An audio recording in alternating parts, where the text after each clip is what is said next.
Anda bersama Brother Fai di channel Malam Mistik, sebuah rancangan audio dan video cerita seram dan mistik. Semoga anda semua terhibur.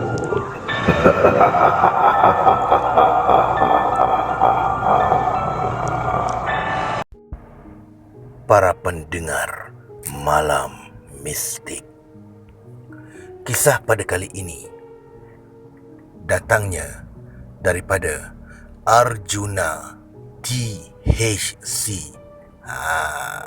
Arjuna ni adalah salah seorang daripada tim paranormal The Haunting Cruise. Okey, kisah daripada nukilan Arjuna ni pada malam ini bertajuk Rumah Sewa Kak Na. Nama aku Alif. Aku bekerja di sebuah syarikat di dalam Kemaman Supply Base di Teluk Kalong. Cerita ini berlaku kepada aku serta sahabatku Amin, Arif, Zafran, Faiz, Arman dan penyelia kami, Encik Syafiq. Kisah ini bermula semasa penyelia kami mencari rumah sewa untuk kami menetap. Kami mendapat maklumat di Kijal Kemaman ada sebuah rumah untuk disewa. Encik Syafiq atau lebih dikenali sebagai Abang Fik mengajak aku dan Arman untuk melihat rumah tu. Semasa kami sampai ke rumah tu, Arman memberitahu aku yang rumah ni pernah diduduki oleh Kak Na. Lepas tu dia sewakan rumah tu lah.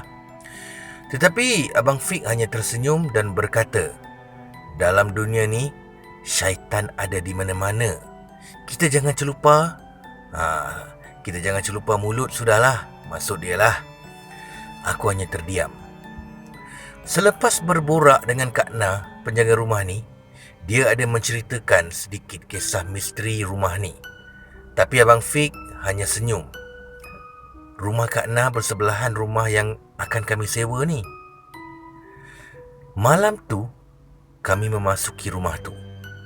Abang Fik menasihati kami agar jangan sesekali bermulut celupar dan jika ada apa-apa gangguan, beritahu dia. Kami hanya mengangguk.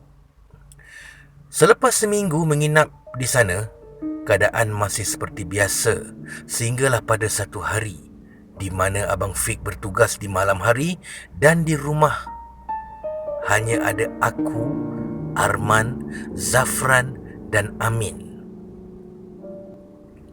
Kami berempat sedang menonton televisyen. Arman bertanya kepadaku, "Lif, kau rasa cerita pasal hantu dalam rumah ni sahih ke?" "Aku tak percayalah," ujar Arman lagi. Aku hanya menjawab, "Entah."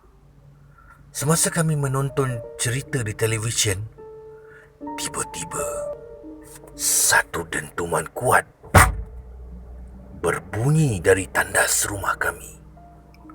Kami semua berpandangan sesama sendiri. Tak ada apa tu, angin je tu," Amin cuba sedapkan hati kami. Aku dan Zafran memberanikan diri untuk melihat dan kami mendapati pintu tandas tertutup rapat. Zafran cuba menolak pintu tetapi seperti tersekat. Lalu dia menerajang pintu itu. Dalam pukul 9 malam, Abang Fik menelefonku supaya kami bersiap untuk ke tempat kerja. Ada on call katanya. "Hey, malam ni ada kapal masuk. Cepat siap-siap gerak." Aku meminta kawan-kawanku bersiap sedia. Jap. Aku nak mandi dulu." Zafran meminta izin. Tidak berapa lama dia masuk ke tandas, aku melihat dia tergesa-gesa keluar dari tandas. "Hai, Zaf, cakap nak mandi." Tanyaku lagi. Aku basuh kepala je, jawab Zafran, acuh tak acuh. Kami terus bersiap dan semasa kami turun dari rumah dan menaiki kenderaan masing-masing, aku terpaku kerana ternampak kelibat seakan wanita di tingkap rumahku. Aku hanya mendiamkan diri. Mungkin hayalanku saja.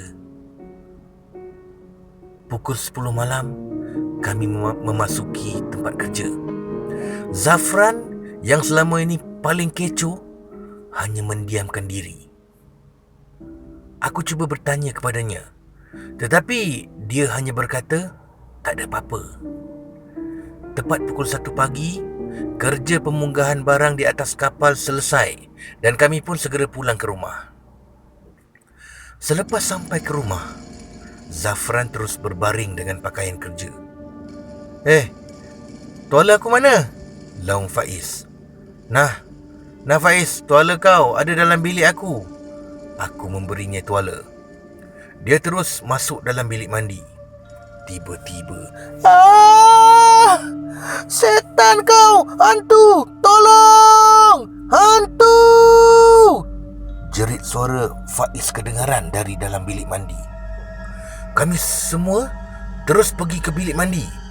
Abang Fik memanggil Faiz, tetapi tiada sahutan. Dan aku terus menerajang pintu bilik air. Aku dapati Faiz terkaku di atas tandas.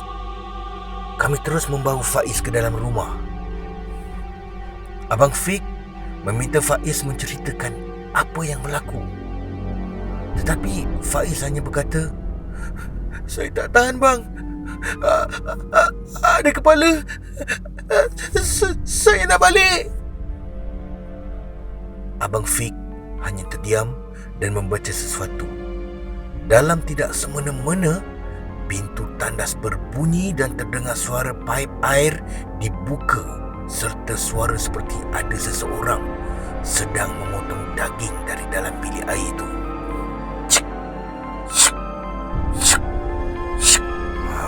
Itu dia bunyi orang potong daging. Kami hanya berpandangan sesama sendiri.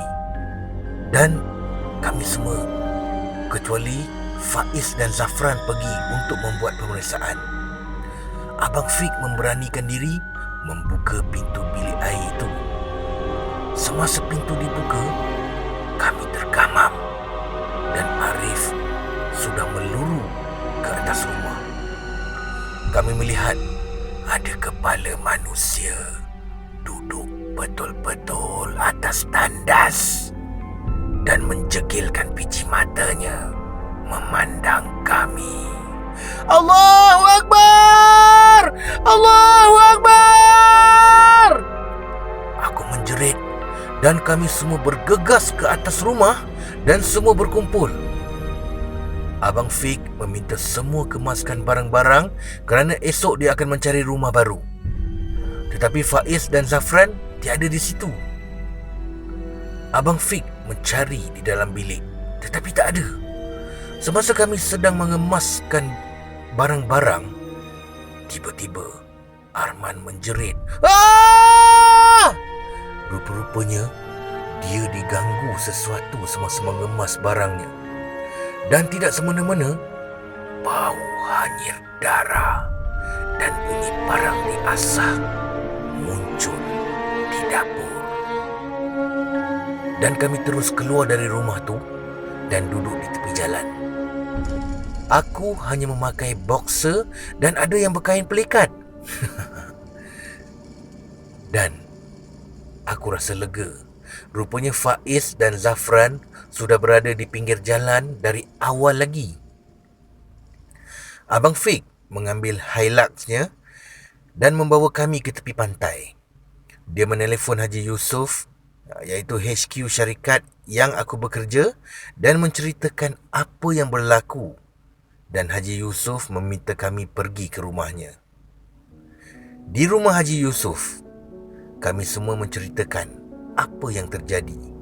Dan Zafran menceritakan semasa dia mahu mandi, dia ternampak satu kepala betul-betul di atas dinding tandas Sebab tu dia keluar tergesa-gesa dan Faiz menceritakan benda yang sama dan semasa kami menyiasat bunyi di dalam bilik air. Faiz dan Zafran memberitahu yang dia melihat ada perempuan tua mengikori kami. Sebab itu mereka berdua terus keluar dari rumah tu. Haji Yusof hanya tersenyum dan berkata, jin ni ada di mana-mana. Yang berpuak ada, yang tunggal ada, yang bertuan ada, yang mempunyai kebebasan. Sebab itu semasa Syafiq memberitahu saya dia mahu sewa di rumah tu, saya tidak bersetuju. Tetapi melihat dia yakin dan mampu tangani hal ni, saya terpaksa akurlah.